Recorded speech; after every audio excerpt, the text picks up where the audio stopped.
ओम नमः शिवाय। दोस्तों एक बार फिर से स्वागत है आप सभी का आपके अपने चैनल खुशहाल ज़िंदगी में। दोस्तों आज के वीडियो में हम बात करेंगे मासिक शिवरात्रि के बारे में। मासिक शिवरात्रि कैसे किया जाता है, इस व्रत की क्या विधि है, पूजन के क्या नियम होते हैं, व्रत के दौरान आपको क्या करना चाहिए, क्या खाना चाहिए, क्या नहीं खाना चाहिए, सारी जानकारी आज की वीडियो में हम आपको देने वाले हैं। वीडियो अच्छी लगे तो वीडियो को लाइक करें और कमेंट बॉक्स में ओम नमः शिवाय ज़रूर लिखें। प्रत्येक महीने के कृष्ण पक्ष की चतुर्दशी को मनाया जाता है मासिक शिवरात्रि। वैसे तो साल में 12 शिवरात्रि होती है, जिनमें से 2 प्रमुख शिवरात्रियां होती हैं जो विशेष होती हैं। एक होता है फाल्गुन मास की शिवरात्रि जिसे महाशिवरात्रि कहते हैं, और दूसरा होता है श्रावण महीने का शिवरात्रि। क्योंकि श्रावण महीना भगवान भोलेनाथ को विशेष रूप से प्रिय है और उन्हें समर्पित है ये पूरा महीना, इस वजह से इस महीने की शिवरात्रि खास मानी जाती है।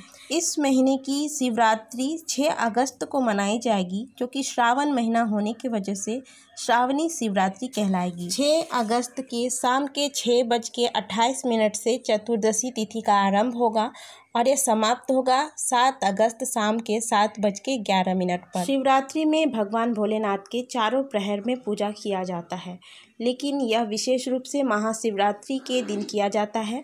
इसलिए जो मासिक शिवरात्रि होती है इसमें आप चारों प्रहर के पूजन नहीं करके आप साधारण तौर पर जो हम आपको विधि बताने वाले हैं इस तरीके से पूजा करते हैं तो भी आपको पूरा लाभ मिलता है। चारों प्रहर का पूजन जो होता है वह ब्राह्मण पंडितों द्वारा किया जाता है, वेद मंत्रों के साथ किया जाता है, और ये खास करके महाशिवरात्रि के वक्त किया जाता है। और जो मासिक शिवरात्रि होती है उसका पूजन विधि बहुत ही सरल है। मासिक शिवरात्रि का आरंभ आप महाशिवरात्रि या फिर श्रावणी शिवरात्रि से कर सकते हैं। आप इस दिन व्रत करें और फिर लगातार 1 साल तक आप व्रत रखेंगे।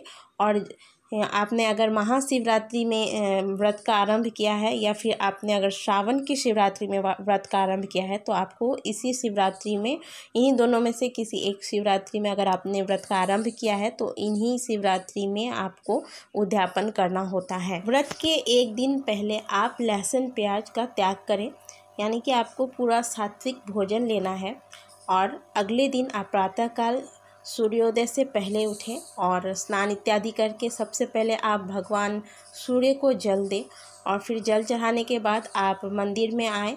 आपके घर में अगर शिवलिंग है या फिर आपने भगवान भोलेनाथ की फ़ोटो लगा रखी है तो वहाँ पे आप एक दीप प्रज्वलित करें।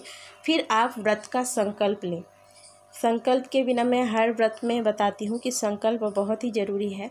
तो आप संकल्प लें कि आज से मैं श्रावणी शिवरात्रि हो या फिर आप महाशिवरात्रि हो तो आप ऐसे बोलें कि आज महाशिवरात्रि या फिर श्रावणी शिवरात्रि के दिन से मैं मासिक शिवरात्रि का आरंभ करती हूँ। और आपकी जो मनोकामना है उस मनोकामना को मन में रखते हुए भगवान से प्रार्थना करें कि आपकी जो शिवरात्रि का जो पूजन है, मासिक शिवरात्रि का पूजन, यह 1 साल तक लगातार बिना किसी विघ्न के चलता रहे और भगवान इससे प्रसन्न होकर आपके मनोकामना को पूर्ण करें। ऐसा आप प्रार्थना करेंगे। इसके पश्चात आप भगवान भोलेनाथ का पूजन करें। आपके घर में और भी जो देवी देवता हैं उनका पूजन करें। और आप हो सके तो मंदिर अवश्य जाएं। किसी खास मनोकामना के लिए किसी खास दिन जब हम व्रत करते हैं तो हमें मंदिर जाना बहुत ही ज़रूरी होता है, चाहे वो दूर ही सही, लेकिन एक बार आप मंदिर में, शिवालय शिव का स्थान होता है, आप वहाँ जाके एक बार दर्शन जरूर करें। भले आपके घर में शिवलिंग आपने स्थापित कर रखा है, फिर भी मंदिर की अपनी अलग महिमा है। तो आप मंदिर जाएं एक बार। और फिर पूजन की थाली किस तरीके से तैयार करनी है सबसे पहले आप बेलपत्र रखें। 5 बेलपत्र, 7, 21 जितना मिल जाए, और उस पर आप सफ़ेद चंदन से राम लिखें। श्री राम का नाम भगवान भोलेनाथ को अत्यंत ही प्रिय है, इसीलिए आप राम लिखकर बेलपत्र पर तब भगवान भोलेनाथ को अगर चढ़ाते हैं तो भोलेनाथ अत्यंत ही प्रसन्न होते हैं। साथ में आप दुर्वा रख लें। दुर्वा किस तरीके से तैयार किया जाता है, कैसे चढ़ाया जाता है, इस पे हमने वीडियो बनाई है, आप वहाँ जाके देख सकते हैं। और यहाँ पे हमने कुछ पुष्प रखे हैं, कनेल के पुष्प हैं और सफ़ेद पुष्प हैं। लाल पुष्प जरूर रखें माता पार्वती और गणेश भगवान को चढ़ाने के लिए। तिल रखें, शिवरात्रि के पूजन में तिल अवश्य चढ़ाएं। घी का दीपक लें, और ये यहाँ पे हमने पंचामृत बना के रखा है, आप चाहे तो अलग अलग ले सकते हैं। गंगा जल ले लें थोड़ा सा, गंगा जल भगवान भोलेनाथ के पूजन में अवश्य शामिल करें, इसलिए कहीं से भी आप गंगा जल का इंतज़ाम ज़रूर घर में करके रखें, ये रखा जाता है। इसके अलावा केसर, चंदन और सिंदूर रख लें। केसर चंदन के अलावा आप यहाँ पे अक्षत देख रहे हैं, अक्षत जो सफ़ेद चावल होती है वो, और इसमें से हम टूटा हुआ जो रहेगा ना चावल, इसे निकाल लेंगे। यहाँ पे कुछ टूटे चावल है, इसे मैं चुनकर निकाल लूँगी। टूटे हुए चावल पूजन में इस्तेमाल नहीं करने चाहिए, तो आप ज़रूर इस बात का ध्यान रखें, इसे अशुद्ध माना जाता है। अब आप भगवान को भोग लगाने के लिए कुछ मिठाई या फिर फल, ऋतु फल जो भी आपको मिल जाए, ऐसा कुछ नियम नहीं है कि ये चीज़ चाहिए ही चाहिए, आपको जो मिल जाए। तो यहाँ पे मुझे जो फल मिले थे मैंने वो रखा है, और ये जो साधारण पानी होता है इसे आप लोटे में रख लें। इसके अलावा भगवान भोलेनाथ को गंध स्नान कराया जाता है, तो ये जो ग्लास में पानी था इसे हमने लोटे में थोड़ा सा डाला, और थोड़ा सा पानी लेकर इसमें हम केसर चंदन मिला देंगे, और फिर इससे भी भगवान भोलेनाथ का अभिषेक करेंगे। इसे गंध स्नान कहते हैं। तो ये थी मासिक शिवरात्रि के पूजन की आवश्यक वो सामग्री है जो आपको पूजन में अवश्य शामिल करना है। इसके अलावा आप भांग का पत्ता, धतूरा और आंकड़े का फूल, ये सब अगर आपको मिल जाए तो आप उसे भी शामिल करें। मेरे पास उपलब्ध नहीं था तो मैंने यहाँ नहीं रखा है। इसके बाद आप मंदिर में जाएं, विधिवत पूजन करें।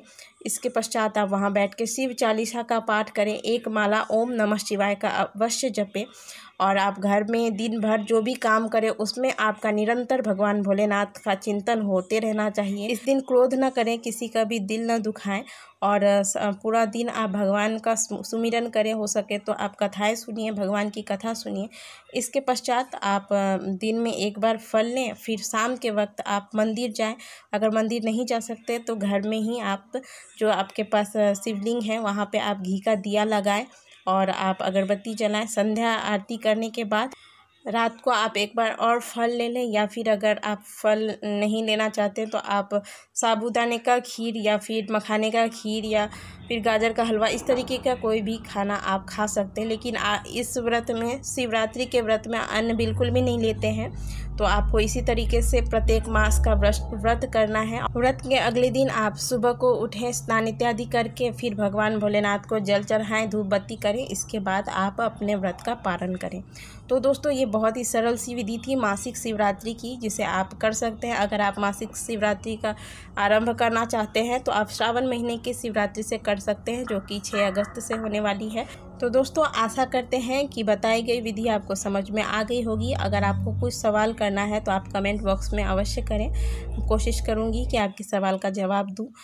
आज की वीडियो को यहीं समाप्त करती हूँ, मिलती हूँ आपसे अगले वीडियो में। तब तक के लिए ओम नमः शिवाय।